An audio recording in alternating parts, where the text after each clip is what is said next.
There are just some things that are harder than others sometimes. Hey everybody, this is Roberto Blake of robertoblake.com helping you create something awesome today. So today we have another graphic design video that's also just generally about creativity, and I want to talk today about what the hardest part about being a creative is. If you're a creative person, if you're a creative professional, or even a creative entrepreneur, you probably understand exactly what I'm talking about. There are just so many facets to living this creative life that we're pursuing that have difficulties that most people won't come up against. A lot of what we do for a living is determined and driven by our passion, but we also have to make it practical at the same time.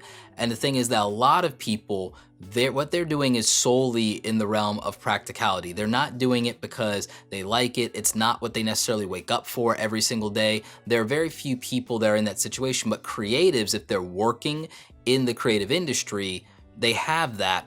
And so they have their responsibility and what they have to deliver on weighed against what they want to do and what they like to do. And the thing is, for us, it blurs so much, and that can be a struggle. And the reason that that can be a struggle is because when you're in a position where you don't always have full creative control or ownership of the work, you're constantly battling with yourself between what you're obligated to do and what you believe in your gut is probably the best thing for the project.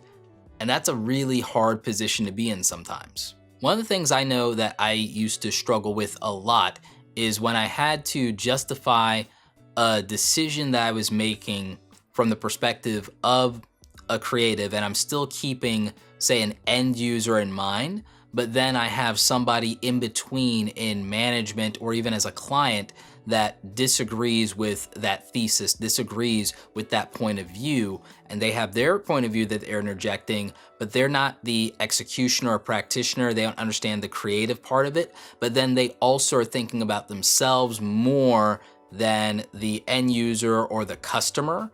And so that's a really rough place to be in, because I'll give you a primary realistic example. You have sometimes a client that will tell you, well, my favorite color is hot pink or something like that, or everything has to be red.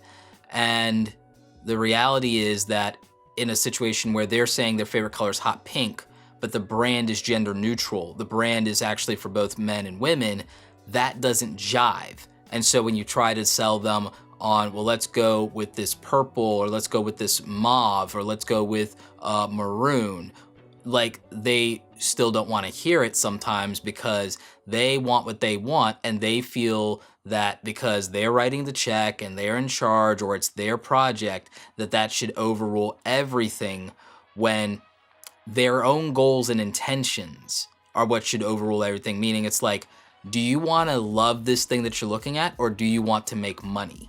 Sometimes that's a very hard conversation to have with somebody, because they're convinced that they know what will be successful, but sometimes what they feel that they know flies in the face of the facts or the data or the reality or what your experience has been day in and day out, or repeatedly, or having worked on a similar thing.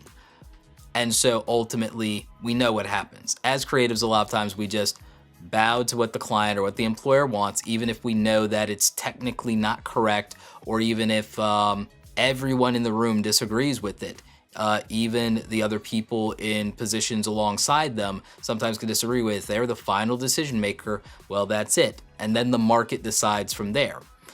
This is a mixed bag. If you really care about the quality of your work, then you're gonna find yourself frustrated in these situations. If you don't really, are not emotionally invested in the job, you're doing it for a paycheck, you like what you do, but then you're going home and you're doing your own thing, and that satisfies you, that might be healthy for you up here, and you might be able to survive your job that way. But it does mean that you're probably producing inferior work day in and day out, and it doesn't represent you well. And the thing is, when you later are going to try to get a different position or another job, you still end up having to use a lot of this stuff that you just feel wasn't your best work because you were put in a position to compromise. I know this is something that I've personally experienced in the past, and it was a real issue and a real struggle. And it's part of the reason that I'm glad that I'm a creative entrepreneur now, doing my own thing, doing things on my own terms, working with clients that respect my judgment. And you won't always end up in that situation. But I think that you have to have a healthy sense of who people are and what they really want. And if you can get your communication to a point to where you are getting them to understand that you're going to help them accomplish their true goal, even if it means they have to be slightly less comfortable with the process. I think that there's a way to do that sometimes. There will be times when there's not, and that's just the way it is. In life, we're not always going to be able to get the things that we want, or we're going to have to compromise sometimes to be able to move forward with other people. Now, when you become a creative entrepreneur, and in most cases you're the boss, or when you have the option of walking away from things, or when you can fire clients, well, then life gets really interesting and you can do whatever you want as long as you're willing to lose money or walk away from money. And if you're in a great position to where you can do that, then it's actually very empowering and it's very satisfying to be able to say, no, I don't believe in that. I don't believe in going in that direction, or I disagree. And you can be candid with people. It's a lot easier to do when you have the leverage to do that. I'm not saying be rude. I'm not saying disrespect them. I'm not saying discard their opinion. I'm just reminding you that the situation where you compromise creativity comes down to a lack of leverage, and sometimes it comes down to bad communication. Most of the time, if you can communicate to someone what's in their best interest in a way that they will accept, you don't run into problems. The issue is having the patience and the skill and the desire to actually do that, which most of us don't have the patience for. Even I sometimes don't have the patience for that. I think some of you in the comment section probably have realized that sometimes I have a lack of patience. I have infinite patience when it comes to the project, and I don't have nearly as much patience when it comes to actual people and human beings sometimes. It's something that I've been working on myself as a creative, and I definitely think that a lot of creatives probably are more temperamental than they want to admit. I'm just very self-aware about it.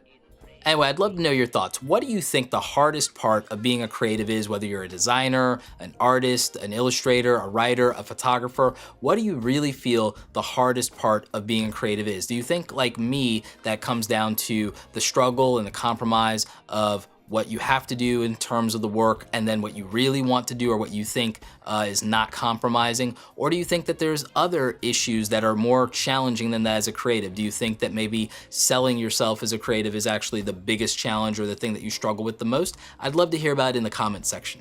Anyway, I hope you guys enjoyed this video. Like this video if you like it. Don't forget to subscribe. Check out the other awesome content on the channel. As always, you guys, thanks so very much for watching, and don't forget, create something awesome today.